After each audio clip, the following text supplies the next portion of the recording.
What is up, fellow benchwarmers? Welcome to your daily fantasy food.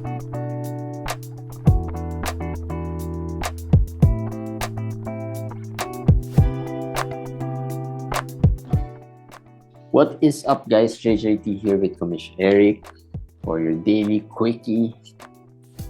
Commish, today was a big day, and everything Today was a big day. Everything was really forgotten. Yeah, I guess before we go there, so that we can talk about, or do you want to go straight to LeBron? Is there anything you want We to can start talk about with? some injuries, no? Some injuries and some updates and some rants, no? About like number one is Zion. I tweeted, posted in Facebook. They said he's not going to be back until probably after the All-Star game, which is very annoying for one thing because he got injured January 2. And then it was a hamstring injury that didn't look that bad, but we didn't get any update at all. Now we get an update 1 month and 1 week, 5 weeks after, saying he's going to be out for 2 to 3 more weeks. So we don't even know, was there a tear in the hamstring or anything. It's just a pet peeve of mine when teams do things like this. New Orleans is known to do that, Memphis before. It's annoying because as fantasy managers, we want to get as much information as we can get. And I think the NBA, I mean, if you watch the NFL and the other leagues, I think they have a better protocols on how to report injuries. And I think they respect the fantasy aspect of the game, which I think the NBA should, because it, develops the interest in the game, right? Well, true, but the difference there is like for the NFL, for example, it's a weekly thing, right? You get updates every day before the actual game, so it's. I get what you're saying. It was a late update, but it's so hard to predict or say, right? Teams can just throw out a number here, like 4 weeks, and then suddenly, it doesn't. You don't really know what's happening because they can just say after 3 weeks, well, there was a setback or it's not responding well. Well, I would take that as long as I know what the exact injury is. I don't want a vague injury as hamstring. I mean, what about the hamstring? But in fairness, like we've talked about this throughout the season, hamstring injuries can be tricky, right? This is tricky. 8 weeks tricky. Well, maybe they're overly cautious because this is Zion here.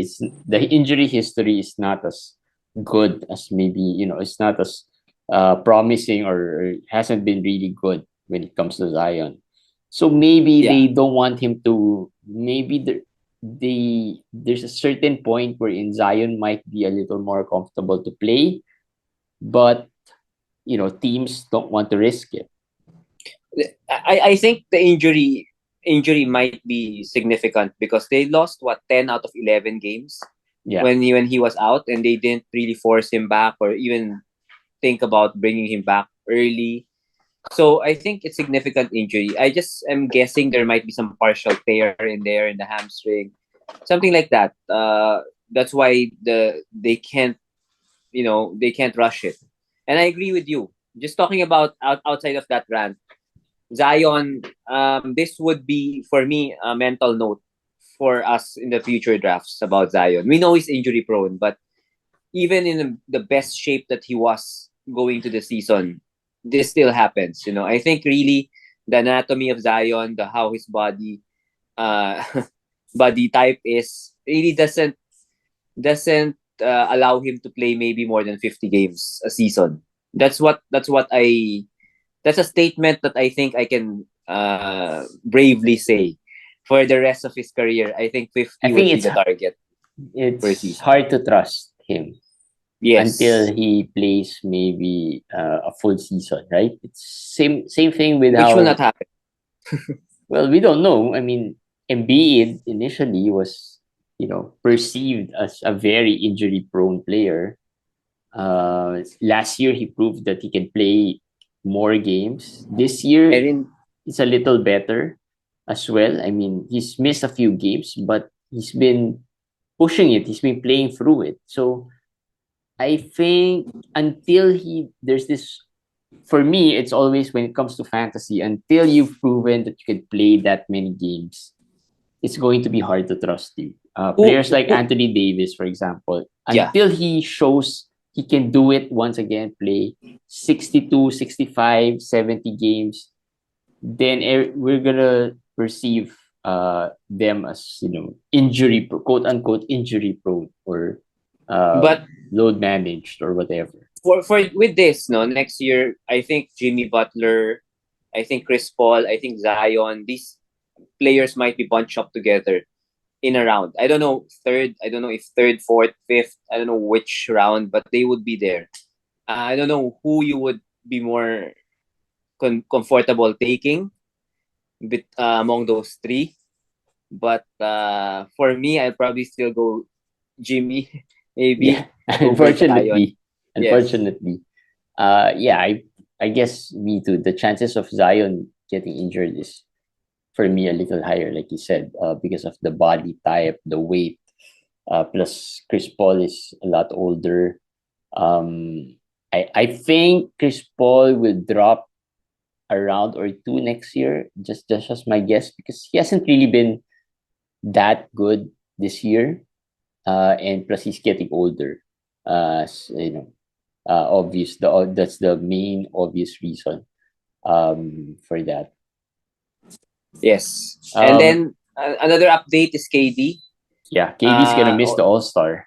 and the exact report is no, indefinitely, out indefinitely. There's still no timeline. If you read into that, you might be scared if you're a KD owner. But I think they just, as you said, they don't want to commit a timeline. But the progress is there. I think he's healing. My guess is my guess is end of February, probably the last week, probably week 19. Mhm. I would guess week 19. That's my guess for KD. Hopefully. He wanted to play the All Star, but apparently he won't be able to make it to that All Star. So we'll see. We'll see. I mean, I think uh, this also could mean more. We talked about him yesterday. Cam Thomas, another 40-point game today. And, that KD injury, if it pushes back to week 19, that gives Cam Thomas maybe a game changing outlook, especially if you picked him and you're fighting for a playoff spot. That's a big, like, 3 40-point games. That's huge for you. And the field goals aren't bad either. So that's Today big. was about LeBron and Cam. No, I think two different players that there's a deja vu aspect to both. Cam Thomas was like, it's like Jeremy Lin, right? Yeah. But somehow, I don't know if it's because he's playing for the Nets or because they've been losing the past few games. It doesn't feel as magical. Or maybe Jeremy Lin just because of his features, is Asian or something different, more different. But it's very similar. Out No, of the Jeremy nowhere, Lin situation, they were winning. they were winning, and it's different when it's with the Knicks, and then maybe the Asian community also, fueled that insanity thing. But Cam Thomas, I would say, is actually performing better than Jeremy Lin at that time. At this point, 3 games in, the 3 40-point games. That's something. That's huge. I mean, three That's forty huge. point games. And Who's had it's that this year? Very few not a lot. people, right? And he was against Mikal today. Am I Yeah. correct? Yeah, Kawhi Yesterday against the yesterday. Clippers, yeah. Today, the whole second half was against Mikal. But again, I watched it because I'm very interested about Cam Thomas, and they were really abusing him on defense. I keep on seeing that they keep on putting ball screens and putting him in disadvantages against bigger guys on the low post. Both the Clippers today, the Suns, they both did that, and it's a matter of time. I know. I don't know when, but he's definitely a good scorer. But it's a matter of time that the league able to adjust. So maybe the averages would go a little bit I mean, way down, maybe 15, 17, something like that. Yeah. Sell high. How high can you Yeah, sell though? How high can you sell? the problem, a lot of managers are saying, the problem with saying sell high is that not a lot of leagues really allow for sell high, especially with players that have been picked up just from the waiver wires. Because just Yeah. 2 to 3 days ago, he was what 1% owned, maybe even less. So now Maybe he's zero. Yeah. yeah, I mean now he's zooming up, but everybody will say it's just a flash in the pan, just 3 games because Seth is out, because KD is out when they come back. So it's really hard. But I wrote it that if you think you can sell him, not just sell high, sell What's him for. what's a realistic? I think realistically, I looked at the 70 range. I look at maybe Fernie Simons, maybe somewhere like that. I would not take Monte Morris level. We're back to Monte Morris. I won't take Monte Morris level because for me, I would gamble. Morris, as we said, very boring. I won't take those boring players without upside. I would take either a proven player at the level of Simons, maybe Poole, maybe D'Angelo Russell, maybe those kinds of level of players, or I will take somebody with real upside, with potential, instead of getting those boring, players at the late, like Al Horford. Maybe someone sells you Al Horford. Maybe someone sells you some. Based on Plumlee. Um, this is a 1 day thing, only a 1 day thing, because Plumlee's value might be gone by tomorrow. So if right now, speculating, I would probably go with Thomas, because I speculate. I've said it a lot of times that Plumlee will be traded. But if you think Plumlee won't be traded, that's your own analysis. Then you go ahead. I'll take Plumlee over Cam Thomas. But I believe that Plumlee will be traded, and when that happens, Cam Thomas might play more minutes than Plumlee. So PJ Washington. that one's I'll good. throw I'll out, take PJ. I'll take I'll PJ. throw out That's a good some one. names here. Yeah, that's a good one. PJ is a good one. I think you could take PJ Washington over Cam Thomas. Who else do we have? Trey Murphy. I'll take Cam. We said it before. I like Trey's fantasy game, but I think he's very inconsistent, and the role is not rest of the season role. Right now, if we're trading, we're looking at the playoffs. Yes, that's what we're thinking about, the playoffs. So I think we should concentrate on players who might explode in the fantasy playoffs. That's what we should be thinking about. Here's a question I got from YouTube. A comment. I think it was Dexter Bona. Steph. Cam Thomas for Steph. Yeah. That's a good one. That really probably depends on where you are in the standings. I'm assuming you are, let's say you're there at the top. At least the player who will probably get Cam Thomas is somewhere in the bottom, and then you are a player. I mean, I don't think if you are somewhere in the bottom, you're gonna risk taking Steph, right? So you probably want a warm body to use, and Cam might be that warm body. I will take Steph. I'll take Steph. Steph is still Steph, and Cam is very unproven except for 3 games. So uh, I'll take that deal. I'll take Steph. I'll just gamble. If in case Steph doesn't really come back by the playoffs, I would say, as we always say, that it's okay. Cam was just a pickup anyway. My team was still intact before Cam came in, so it's just a bonus right now. You're playing with house money, as they say. Yeah. So I would go Steph. I mean, something like this probably would happen if the number one seed was able to pick up Cam Thomas, right? Which is possible. Yeah. Yeah, and that's the probably the only likely scenario where something like this would happen.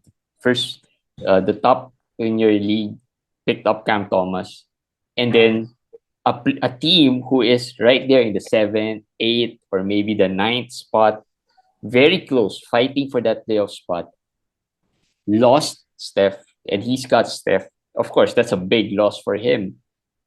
Then the trade, you could offer the trade, right? You could give out your Cam Thomas for Steph, and then just stash Steph. And if Steph comes back, week 21, 22, that's a big boost already if you were able to survive it, right? You still have Yeah. your first round pick, whoever that is, and then you now have Steph. You probably have a very intact lineup. So, but that's an interesting trade as well. And unfortunately, I don't think that would fly in any of the leagues, though. Actually, the better question is, was that vetoable? And Yeah, that's it. I don't think that would. I think that's vetoable because 3 games is just not enough, and there's still lots of wild cards factors in this situation, including Spencer Dinwiddie. So, No? so the best way to do this is wait until you know the other players start playing. Yeah, if he starts even with Spencer, I think he might start with Spencer. But He if he will. He starts will. with Spencer, I think and KD then is the guy. he becomes basically an Anthony Simons to Spencer. Basically, Spencer will be the Lillard. He will be the Anthony Simons. That's good enough. I think that then he has value. But remember, there's still a KD. So when Yeah, KD that's comes that's the back, guy. That's the guy that yeah. you have to Although take into consideration. as we said, KD was said to be out indefinitely. So maybe you can work that to your advantage. It's gonna be tough for the commissioner and for the league to really veto maybe lower end like PJ Washington or those other Yeah, for players. sure. But Steph is too high, even injured. Steph is too high. Yeah. But it just I just saw the comment and thinking that Steph might not even make it to your playoffs. That's the risk as well, but we don't know that We don't know because that. the Yeah. timeline is at least 4 weeks, and if you are having the playoffs on week 19, for example, it's going to be tough to have Steph, right? So, uh, but yeah, I think that's beatable as well, unless maybe you could wait a few more week, couple more weeks, or a week more, right? After the All Star, maybe we'll see. All right, it's time. Anything else? Not much. I think we can go to LeBron. LeBron. LeBron broke the record. I know it's not really well. It's kind of fantasy relevant because he still scored what? How many did he? 38. He scored 38. I think we can talk about its relevance in fantasy in the sense that I do think he hurt himself today a little bit. And after the chase is done, they're 25 and 30. So they're kind of a few games behind the 10th spot, not even the 8th or the 6th. So they're farther away from that.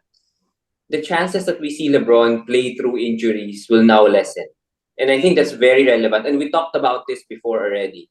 After the chase, after he gets that #1 overall scoring title, you will see him get more rest. And you said it so yourself that you think that will happen. Plus AD coming back, and AD is back. So that is what I think I will take from this. Not that he's great, we know that, and all those other things. We know all the other things, how good he is. But since we're a fantasy show, we talk about it in fantasy sense. So this is what I think it's the biggest impact. Um, it's coincidentally that's pretty much what happened in today's game, right? The chase for 3 quarters, right? And then It was so obvious that they wanted him to get it today, right? He was aggressive, and after the first half, you felt like, yeah, he might really get it. And I watched the third quarter, and he was out there to get it. In fact, I think people were complaining about the Lakers losing this game. I don't think anyone cared about the game. Who wins the game? I don't think I, anyone cared. Even the Lakers were so confused on what to do. They didn't even know if they were gonna pass it to LeBron and just let him score until well, he gets the record, or go through their usual plays. we talked about Jeremy Lin and Cam Thomas parallels. I think the Kobe LeBron parallel, more than the MJ, more than Kareem, I think the Kobe LeBron parallels is similar here. I think Kobe's milestones, like the 60-point final game, just has more memorable, more. I think it has more oomph into it than LeBron's like this is, I think you can argue bigger milestone than Kobe's last 60-point game. But I will never forget that Obviously, game. yeah. This one, yes, we could say he's number one overall. That's historic. But the game itself, would you remember anything from the game itself? I don't really see No, that. I don't think, especially that they lost.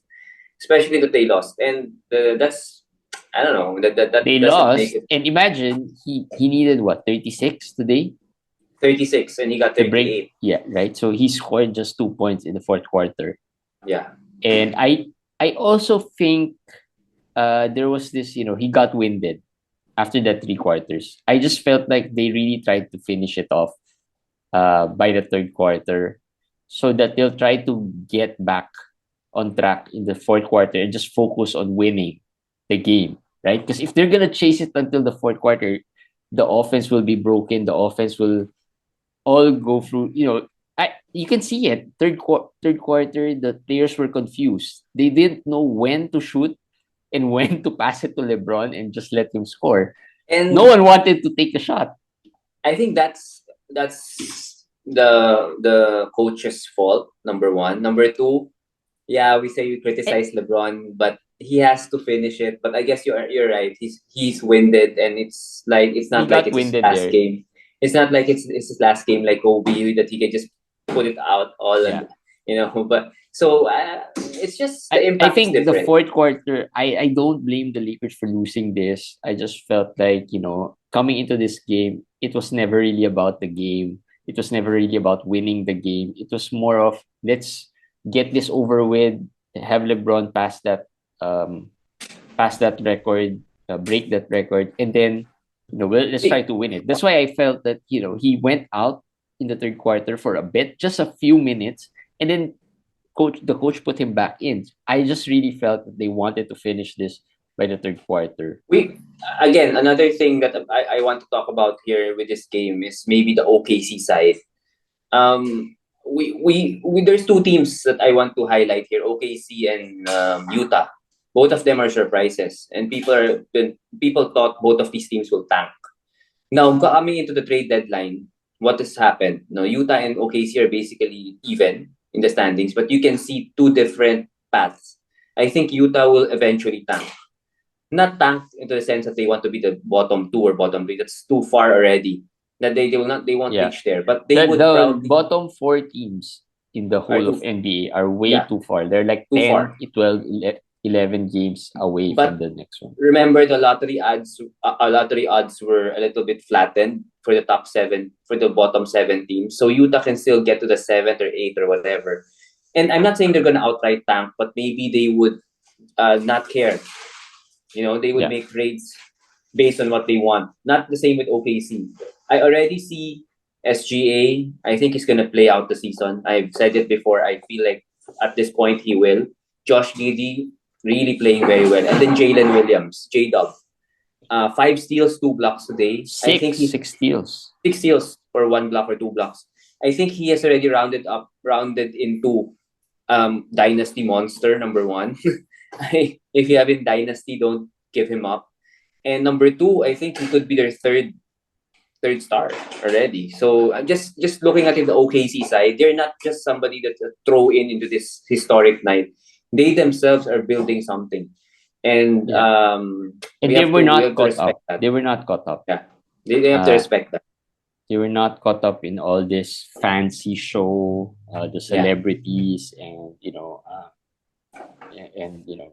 all these hoopla that was going on, and they beat the team. I mean, that says a lot, right? They were in fact, at certain points they were just crowding LeBron as well, to make it more difficult for him yeah.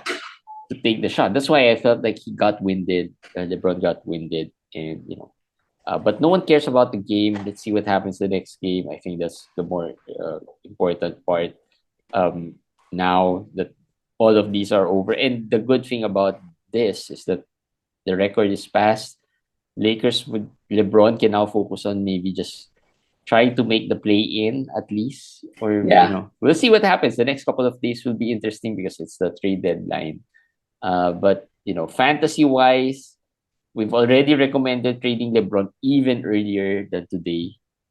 Uh, his value, I think, if you can still do it, the thing I complain about LeBron this year is that the steals are not there, the defensive stats are not there. The other stats are still there. Like he can still rebound, he can still pass, he can still score. But we'll take it. I mean, it's still second round value. It's No, still it's still okay. it's It's still still good. okay. It's still good. It's If still good. if he gets to play at least 80% of the remaining games, we'll take it. It's a win. It's a win, but we're not sure. I'm not even sure an injury will not happen. I don't know. I have that feeling that something might No, come on. happen because he's just carrying the Lakers too much. Too much strain on his body. A 38-year-old body, which is not really the youngest Yeah. already. And which makes it a lot more impressive for him to average 30 this year. All right. That's it for today. I think the next couple of days would be very interesting because of the trade deadline in a couple of days as well. We'll try to go live. We'll see. We'll talk about it.